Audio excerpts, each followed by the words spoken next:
We are here, Hadsy, to celebrate Scotland. Quite extraordinary. We talked about the power of Namibia. The West Indies two-time winners. They take on Scotland. Scotland 5 for 160. Your man Munsey, 66 off 53.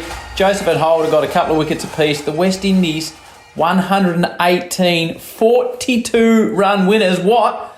3 for 12 from his 4. We talked upsets yesterday. An extraordinary game of cricket in Hobart, this one, Bradley, and good morning to you. Yeah, morning, Howie. And this is what I love about this tournament. The Associate Nations, we've seen 2 now take 2 results in the first couple of games. But you could just see the Scots, how passionate they are to go through to the next round. You could see it in the anthem, and you could see it actually, Howie, the way they fielded. Yes, we talk about batting, bowling, and making a statement there. But they were out there to make a difference. They didn't get overawed by the West Indies. And if I'm being completely honest, West Indies were never ever in this game, and they had the best of conditions too. They sent Scotland in, which hasn't worked for both teams now, West Indies and Sri Lanka. And I think runs on the board are the key down in Hobart. But Scotland, outstanding. A couple of things I need to point to you out of this game, and this is why I love cricket at all levels. I was watching your man, Mark Watt, who, as I said, 3 for 12. He had notes at one stage, and I think Pommy and Bungwell went down to the boundary to find out what was going on. Did you see that when he had his notes and he was pulling them out of the pocket, Hads? Well, you know what? You can understand that because this Scotland team have gone in with a different preparation to everyone else. And Usman Khawaja would actually like this preparation. They've gone in best when fresh. They have. They've only played 2 lead-up games. 2 games since the last World Cup. To be fair, we were giving them stick 24 hours ago, Hadsy, and now we know they're best after a good rest. Mate, they've been out the paddock. They've enjoyed some nice scotch in the lead-up to this. They're at home down in the weather down in Hobart, but mate, they're outstanding. And the notes, I love it. I love the passion they have. They're just trying to find ways to get better and get to that next stage. So they deserve everything they got. I went and had breakfast with the great Harsha Bogle and Russell Arnold because they're up the road from me in Geelong, and I'm going to get the pleasure of working with them shortly. And Russ was, Howie, this is a disaster about Sri Lanka. They've been panned at home. And we've got concerns with all the weather around, the way the draw could pan out if they have a washout. The West Indies are now in a similar position. I'm heading off to Hobart to do the games Wednesday, Friday night. And I've seen on Friday there's a talk of rain as well. So all of a sudden, top teams go through. But if you get a bit of weather, anything could happen here, Bradley. Yeah, 100%, Howie. And it's interesting that you brought up Russell there. I had the pleasure of commentating with Russell in the off-season. And I tell you what, if Sri Lanka have a bad day, it's the end of the world for him. It's the end of the world. But if they have a great day in the next game and they get a good win, he'll tip them to win the World Cup. So, but that's a bit how Sri Lanka play their cricket. They started really slow in the Asia Cup. Also, we spoke about, but the weather will play a key not only in this tournament, but it's also going to play a key when the World Cup starts. So it's important to get off to a really good start. The Aussies had a practice match against India. No crowd allowed. We will discuss that next on Willow Talk. You are listening to Willow Talk. Australia played a practice match against India at the Gabba. The Indians 7 for 186. Rahul, he's all class 57. Yadav was good with 50. Richardson, before we get to the full result, Richardson comes in and gets 4 for 30. You wouldn't expect him to feature, but he's put his hand up. Then Australia were cruising. In the end, they lost 8 for 35. They lost 6 for 9. Had the good news, Finch 76 off 54.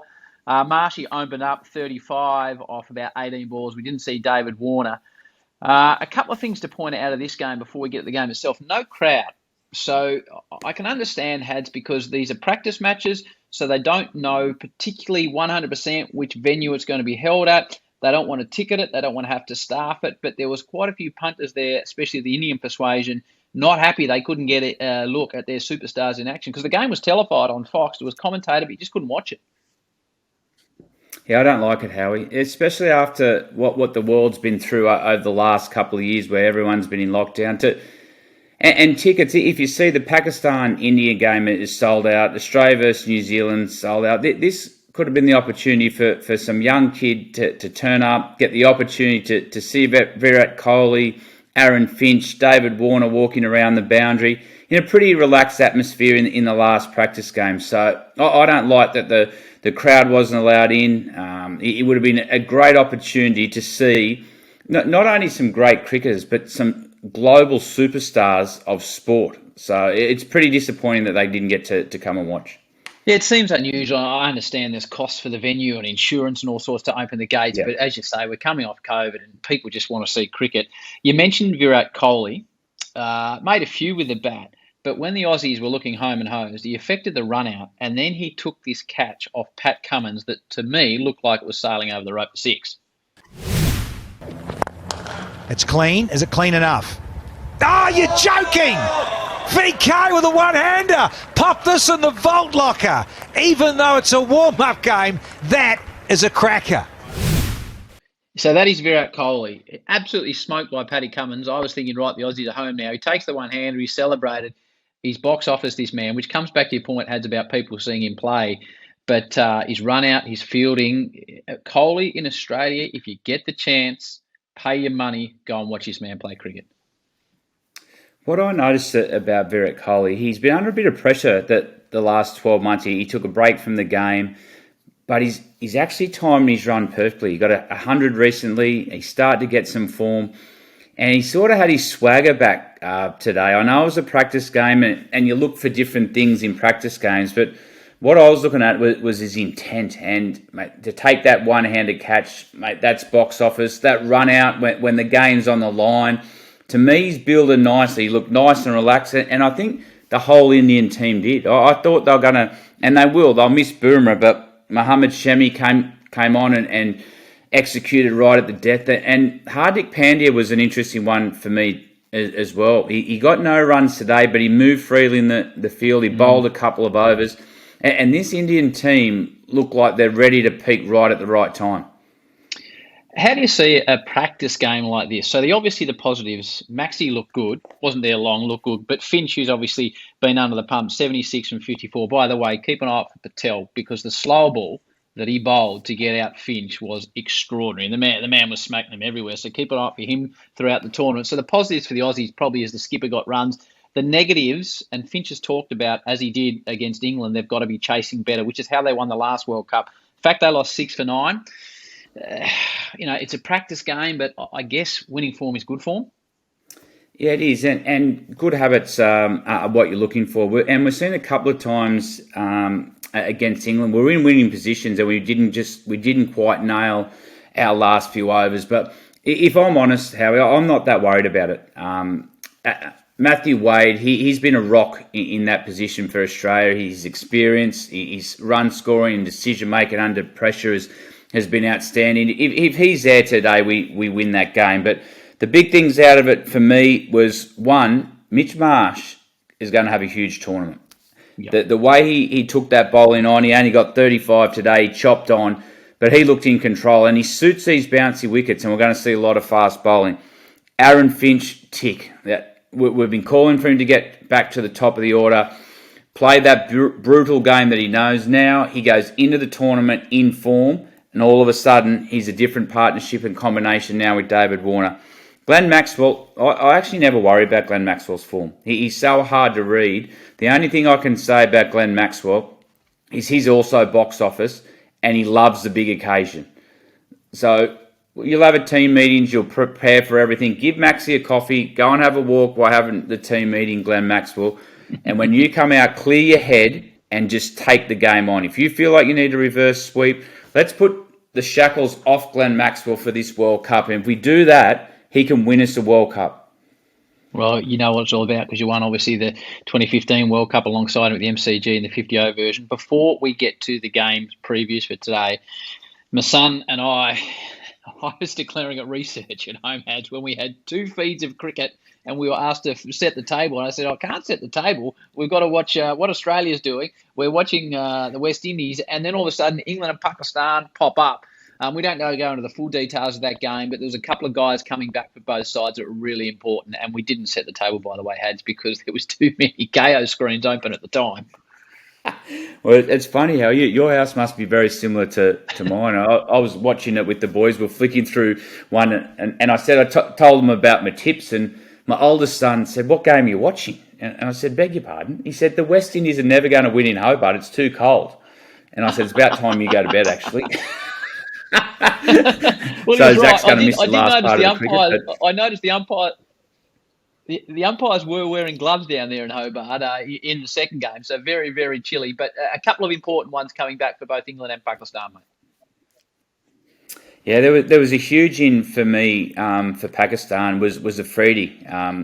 Mate, he's with this new ball in the World Cup. I think is going to be enormous. I think if fast bowlers can get wickets in that first 6 overs, it's going to go a long way for your team to go deep in the tournament. And traditionally, Pakistan have some unbelievable fast bowlers. We've had a really good look at Ralph for the Melbourne Stars, but wait till you see Afridi up close and personal when he's at the top of his game. He's very similar to Mitchell Starc. He swings the ball. He's good at the depth. And he's also one of those bowlers. He's only young, but he wants the ball in the big moments. And he's not intimidated if he's bowling to a Warner or Kohli. He sees that as his role to take that big player on. So it was really good that he's back in the team today for Pakistan. And the other one, which is huge for me, is Livingston. He's come off a calf injury. He hasn't played through against Australia, but he's been one of the form batsmen, not only for England, but in the world. His power in those middle overs is as good as anyone in the world. I think he's hit more sixes than anyone in 2020 over the last, I think, 12 months. So he's back playing for England, and that's a really, really good sign. Guys are coming back for the big dance. All right, up next, Hads, we're going to preview today's games, and I'm going to tell you about our first big name guest coming up tomorrow on Willow Talk. And we are talking true cult hero. You're listening to Willow Talk with the guru, Brad Haddin. Hads, we talked about the cult player yesterday from Holland. My man, Timmy Pringle, who was exciting. He took wickets. He was diving around in the field. He made runs. He's got the goggles. We've done a bit more research. He's the son of the great New Zealander Pringle. And he went and played cricket in Holland. That's where he's born. But I'm being told the Kiwis have very much got their eye on him when he can possibly qualify to play for New Zealand. He'll be joining us on the show tomorrow on Willow Talk. The biggest cult hero we've seen in the World Cup so far. What do you think about those apples? I'm excited, Howie. I'm excited about where his cricket's going, the energy he gave the game. But I'm also I want to know what he sings. I want to know he's known when I Google him. He's a wedding singer. So I want to know, does he do covers? Does he do originals? So I'm interested to get right in not only the cricket stuff, but what's it like in the Netherlands? What's he do? What website do I get on to book him for a party here at my place? I've got a New Year's Eve party I'm planning. So I'm ready to go with the questions. And I'm not, you can go cricket this time, Howie. I'm all about really getting to know him. I think you better do a bit more research because the Tim Pringle that's the wedding singer was based in Melbourne. So I'm not sure it's the same dude, but you can ask him and you can see how we go. Right, previews. We've already seen upsets galore. Game 5, Namibia versus the Netherlands, 3 p.m. in Geelong. Smith and Freilich were unbelievable, 70 off 34 balls. That's what got Netherlands home. Not much bounce there in the Geelong wicket, though. I've got one here for you, Hadzi. The average Australian pitch with a quick bowler gets 0.95 metres of bounce.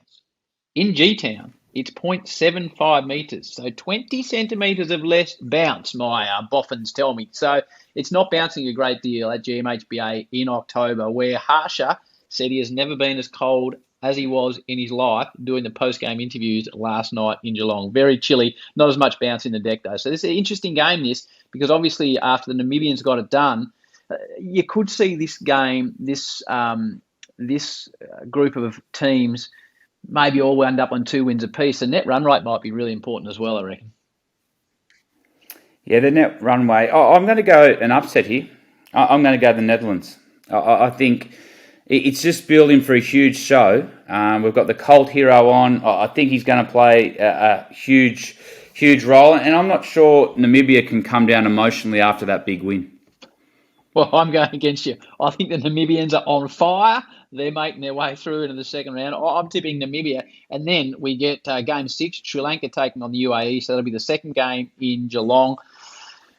Interesting one, this one. The Sri Lankans, top order, not so good. Since the last World Cup, 35% of their runs have come from 5 to 7 in the order, which is the highest percentage of any team at this stage in the World Cup. So they haven't been firing at the top of the order. Sri Lanka drops this, or there's a rain situation, and it could be a good night. So this is a massive game for a very, very proud cricketing nation. Yeah, it is, and I can see Sri Lanka dominating this one. And just what you said in the lead-in, that the wicket will suit them. It'll be a lot lower. They play these conditions well. You got guys like Thik Sharma who love these sort of conditions. And I just see Sri Lanka, they got their wake-up call, and now I see them dominating the rest of this group stage. So we're both going Sri Lanka, you're going Netherlands, I'm going Namibia, and if we don't have Timmy Pringle on tomorrow, it's Tommy and MJ, our two producers' fault. But I'm guaranteeing you tomorrow night, the star of the World Cup is going to join us, Timmy Pringle, and we'll find out all about him. How good's that? All right, Hadzi, well done to you. We'll be back tomorrow morning for the wrap of games 7 and 8. But you have been listening to Willow Talk.